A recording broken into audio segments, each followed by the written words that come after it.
It's the season for rhubarb. So I'm going to make a rhubarb cake with a crumble topping.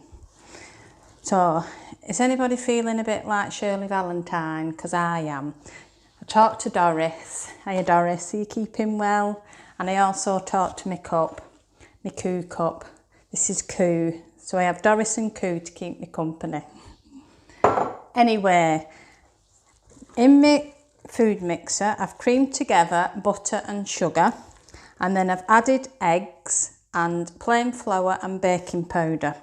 Now once that's done, I've taken 85 grams of the batter mixture out, and I'm going to mix this with flour and cinnamon so it makes like a crumble to put on top of the cake. So once I've done that, I've got my rhubarb and I'm folding it into my cake mixture.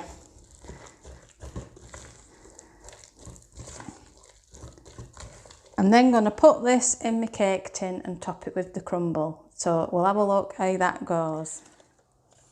So here's my cake mix all put in my cake tin, all flattened out.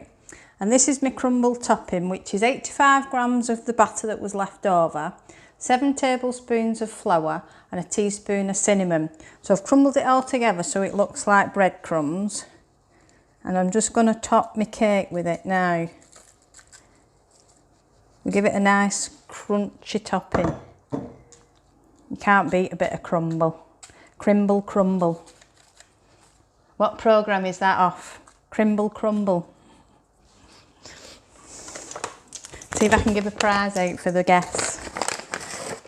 So I've got a tablespoon of caster sugar. I'm just going to sprinkle that on the top of my crumble. I'm going to bake this in a oven on 160 for about an hour and a quarter. So we'll come back and see what my rhubarb cake is like with a crumble topping. So my cake has had about an hour and 15 minutes in the oven. So I'm just going to take it out and see if it's ready.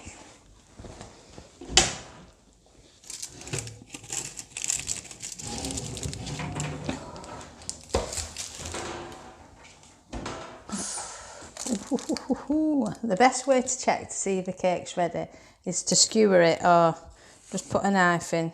If it comes out clean, it's cooked. I'm going to leave that now to cool down. This recipe is one I got from night school from good old Jeff the chef. I'm going to enjoy that with a bit of cream after.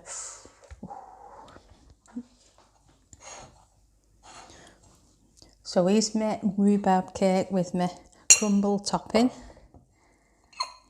And my faithful cup of tea. Enjoy it.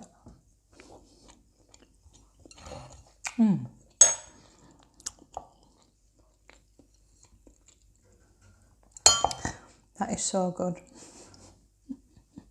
I hope you enjoy it too.